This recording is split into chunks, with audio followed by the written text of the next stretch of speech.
Hola a todos, somos Wells y Fargo, un podcast sobre cine y series, pelimanteo y jugadas sucias en Madre y Asesina.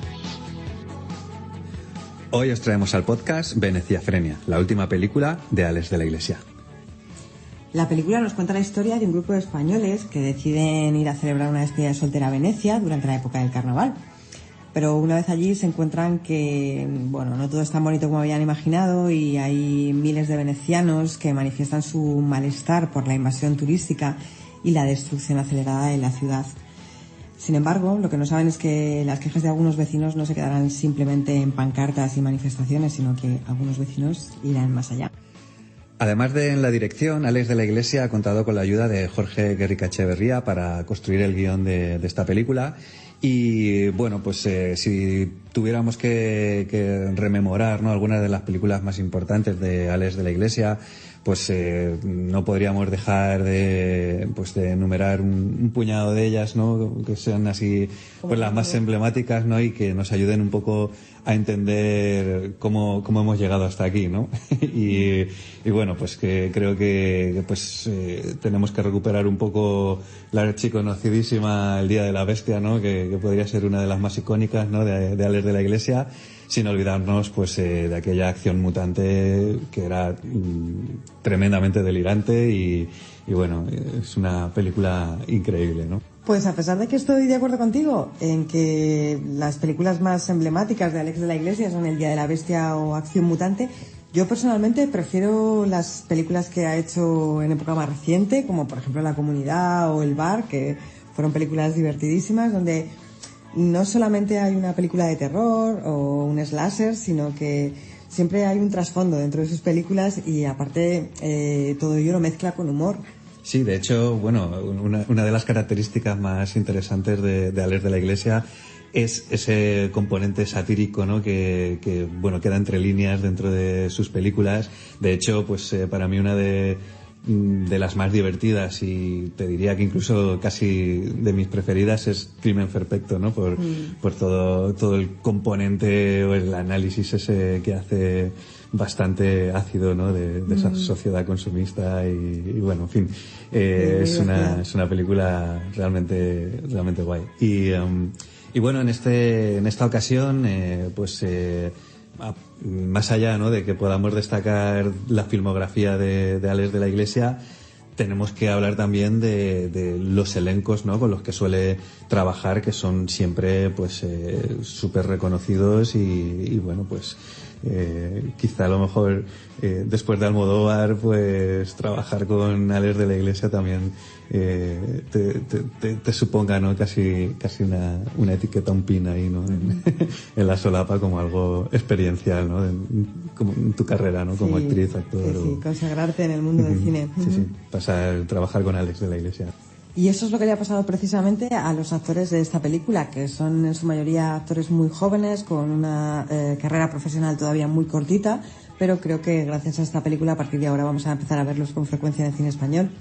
Sí, desde luego. Y no sé si entraría en materia directamente a valorar un poco la película en sí, ¿no? Y quizá a mí casi me gustaría empezar precisamente, ¿no?, por la parte de interpretación, ¿no?, porque tenemos que empezar diciendo que se trata de un slasher, ¿no?, y este subgénero dentro del cine de terror no se caracteriza precisamente por tener unas interpretaciones del más altísimo nivel, ni mucho menos, ¿no? O sea, creo que además el cine de terror nos regala grandes interpretaciones en muchas películas y algunas son totalmente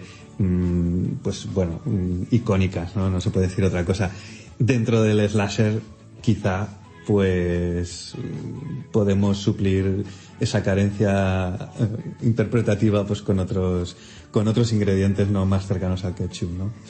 Sí, ahí estoy de acuerdo contigo, Wells. Creo que la interpretación podría mejorarse, aunque sí que es cierto que también es verdad que no son personajes demasiado profundos o demasiado complejos, ¿no? Los actores tampoco tienen que hacer un esfuerzo muy intenso para poder ponerse en la piel de estos personajes. A mí personalmente la película me ha encantado y cumple completamente con mis expectativas como espectadora de este tipo de películas, a pesar de que a mí el género slasher no es el que más me gusta mucho más el thriller, donde no se muestra tanto, sino que sobre todo se insinúa. Sin embargo, la película me ha gustado porque, a pesar de ser un slasher, tampoco tiene muchas escenas sangrientas, que las hay, pero son bastante más moderadas de lo que yo me esperaba y no son, por supuesto, tan frecuentes como yo me temía. Así que eso también es un punto a su favor.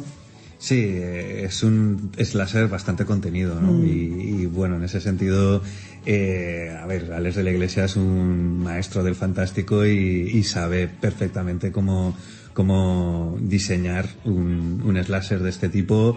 Y bueno, pues está clarísimo, ¿no? Que parte de las influencias más míticas, ¿no? del género como sería el giallo y bueno, pues se nota, se respira y es un gran homenaje a ese estilo, ¿no? Uh-huh.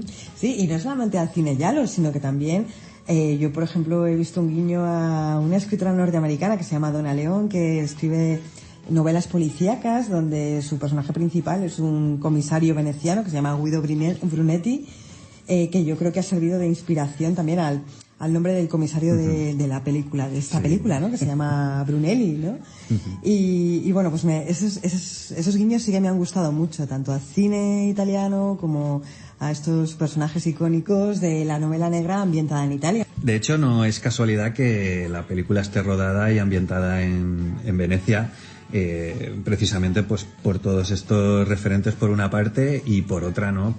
Porque conecta con ese componente de, pues bueno, de análisis, crítica social, ¿no? Que hablábamos al principio, y donde Alex de la Iglesia ha recurrido a una ciudad que tiene un gran problema con la gentrificación y con el turismo en general, y bueno, pues le han dado un poco una vuelta a toda esta problemática y la han resuelto pues cuchillo y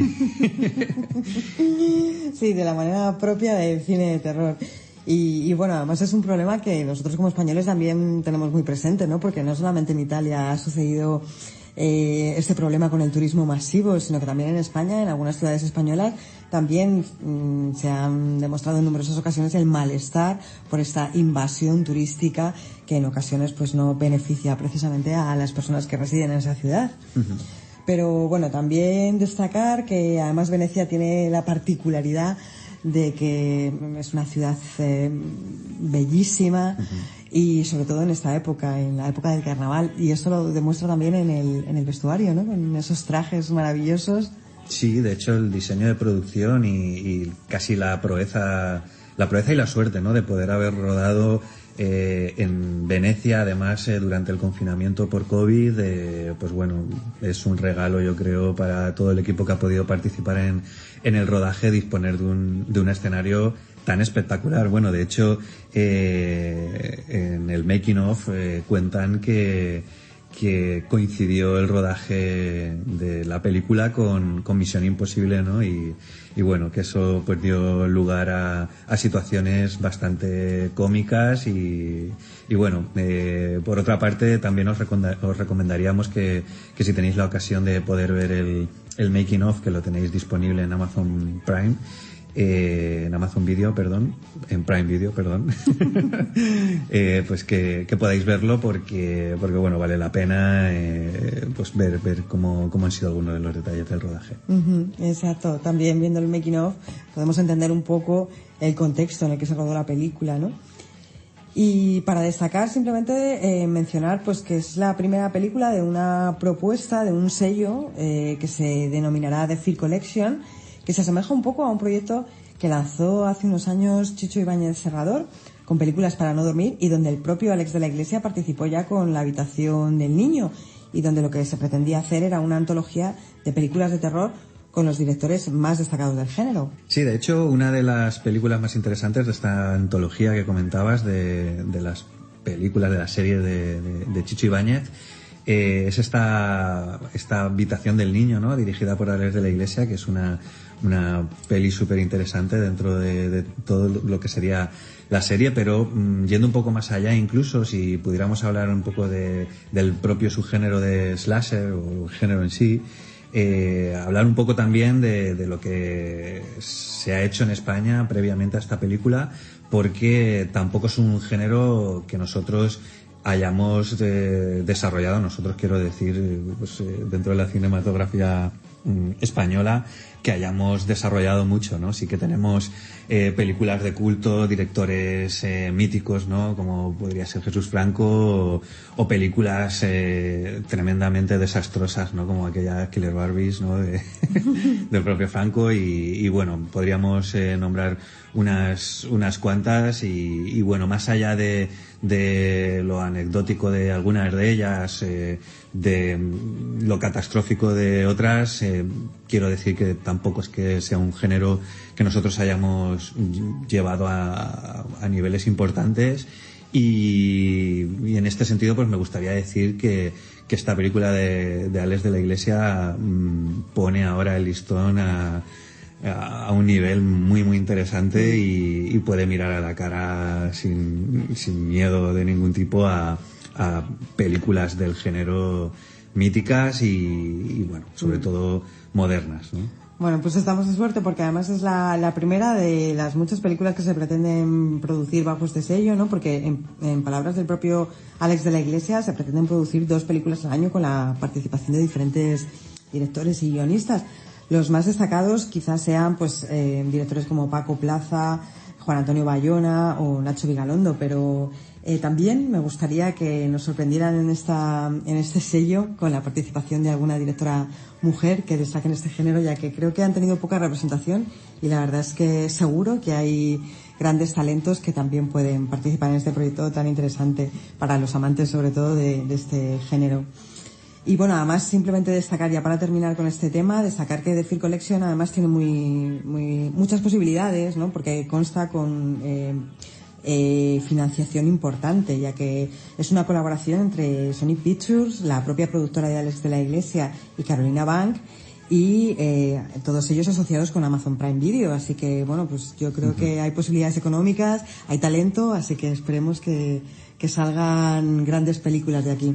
Sí, tiene toda la pinta de que esto pues puede tener unos resultados muy potentes, y así esperamos que sea. Nosotros desde aquí creo que no podemos hacer otra cosa más que recomendarla. Nos ha divertido muchísimo. Yo le pongo una calificación de un 7. Voy a ponerle un 8 porque ahora siento que me gusta más. Empatamos ¿Sí? Entonces, porque yo también le voy a poner un 8. Es una película que me ha gustado mucho, ya digo, dentro de su género, y bueno, pues que os recomendamos verla, que la disfrutéis, y bueno.